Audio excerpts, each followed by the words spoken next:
Alright, here's the 411, folks. Saying something gangster is dissing your fly girl. Just give Just him give one him of one of these. these. Ooh, hey, ah, ooh. Welcome to my assessment 3. This is my reflection on assessment 2, which was on my ethics essay, which was about confidentiality. So basically, with the feedback that I got, I had a few key main points, which were basically about how the plan was actually quite clear, it was concise, it was thoughtful, and there was a good level of structure and organization to the entire plan. There was also, it was written in an engaging way, with quite thought-provoking points and stray quite off track into any sort of tangents or anything like that. Apparently pretty good referencing, which I was happy with because that's been a struggle for a while. Also there was a huge missed part of the criteria which brought my grades down quite a bit. And on top of all that, it's just was advised to double check all of the criteria and instructions before I get into a future assessment. So going into the first thing, there's the strengths that I got from my feedback. So I was pretty happy with it overall, with a 70-something%.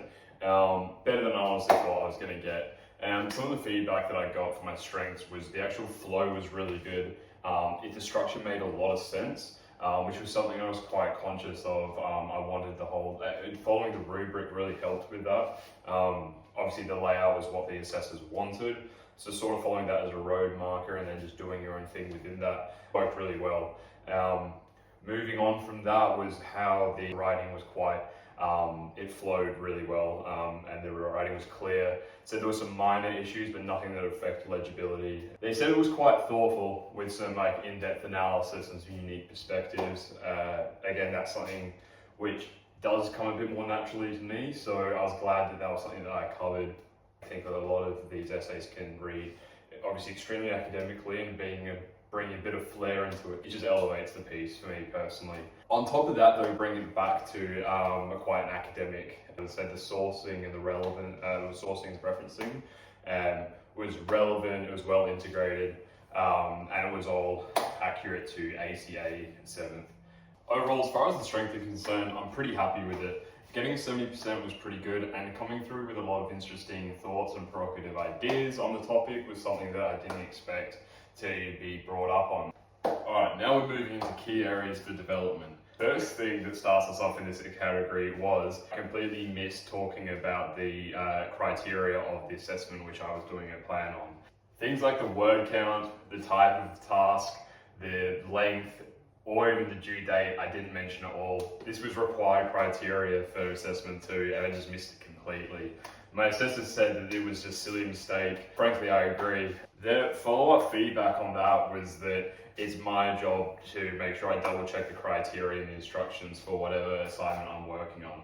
And I agree with that too. Really, I'm pretty good at skimming over things and not giving things a reread through, particularly when it's getting to the end and I just want to get it through for the assessment and get the final grade. Going back in this case and rereading everything and noticing that I've missed this area would have picked my grades up massively. Their last piece of feedback, which was an area for improvement, was really just on expanding on certain criteria. So in essence, there were two areas mostly that I didn't expand on. So in learning outcomes, what they wanted from me was to know what I really wanted from the assessment.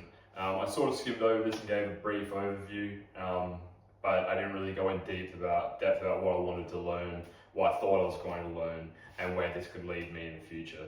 The other part was research methods. They just said basically I was casting a net in essence too shallow, and if I was going to do it next time, how would I go about casting a bigger net? So how did I interpret the feedback?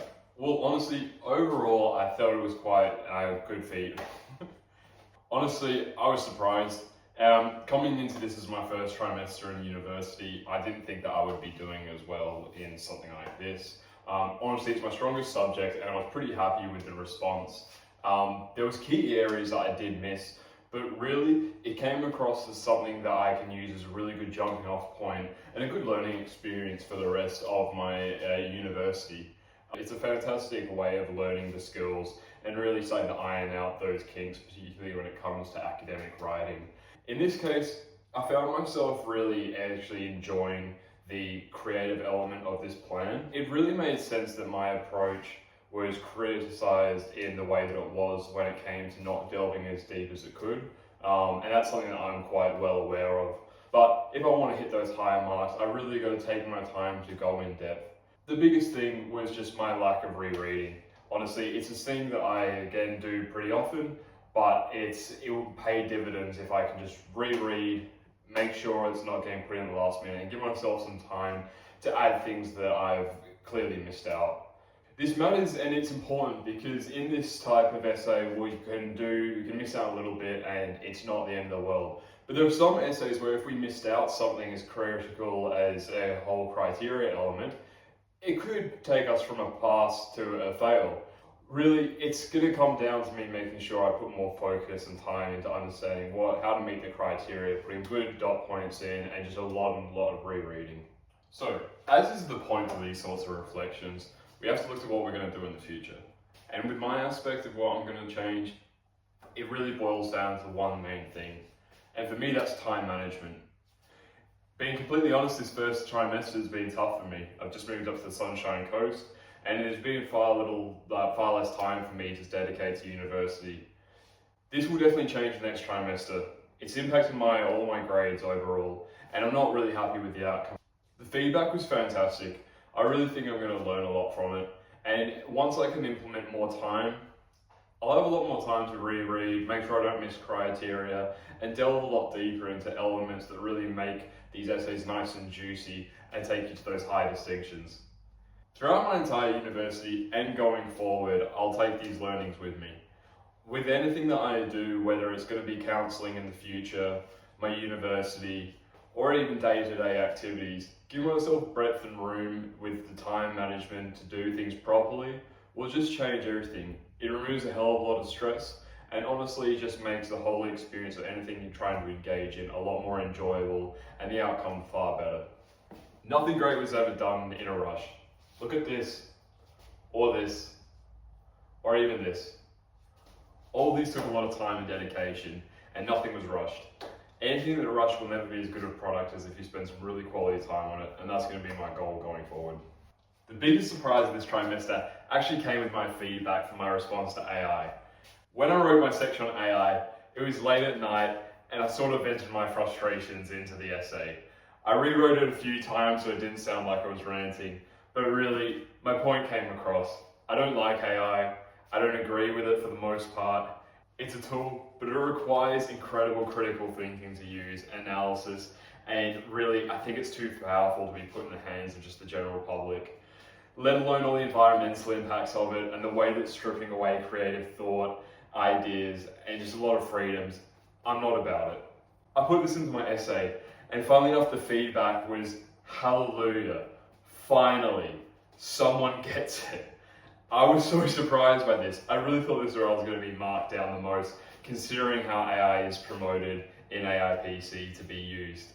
They even said, why bother getting an education if you're just going to put in AI slop? It's just not at all the response I thought I was going to get. I thought I was going to be having these marching to my door. Overall though, I was happy someone agreed with me and that I wasn't criticised for my opinion on AI. I don't have a microphone, so this will do. My original thoughts on my feedback was honestly apathy. I was happy that I passed and that was it. It wasn't until having to do assessment 3 that I really gave it a good look and got a really good idea of what my strengths lie and where my weaknesses are. Honestly, if I'd done this earlier, I probably would have got better grades in my other subjects. The feedback's fantastic, and I honestly didn't even know that you could check comments on your essay afterwards. I thought it was just the criteria met down the bottom. Taking all of this on board really does change your perspective. I've realised now that it really comes down to time. I noticed that before, but without an adequate amount of time, it's hard to make a quality product. I'd like to do a lot better in my learnings. I care about being a counsellor and I really want to make it work. And to be a good counsellor, I need to know my theory. I need to know my knowledge, and it's not just good enough being empathetic. My intentions with this essay would have just passed. So to say that there's a gap between my intention and my outcome is to say there's a valley. The outcome's made me passionate. It's made me rethink my way that I'm going to approach essays in the future. Apathy isn't the way to become a counsellor. A career that's based completely on empathy is not begun in a way that has no merit. And to do anything with apathy means there's no care or passion put into it. I don't intend to go through the rest of this university with no passion. I intend to bring this passion forward and become the best counsellor I can possibly be to help people in the future. Overall, my feedback was positive. I was happy that I got the response that I did, and that I know that I can write a good essay when I put my mind to it.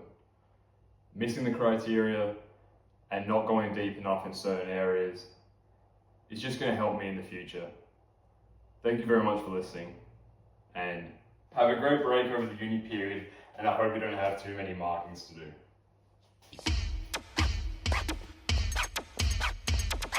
Ooh, hey.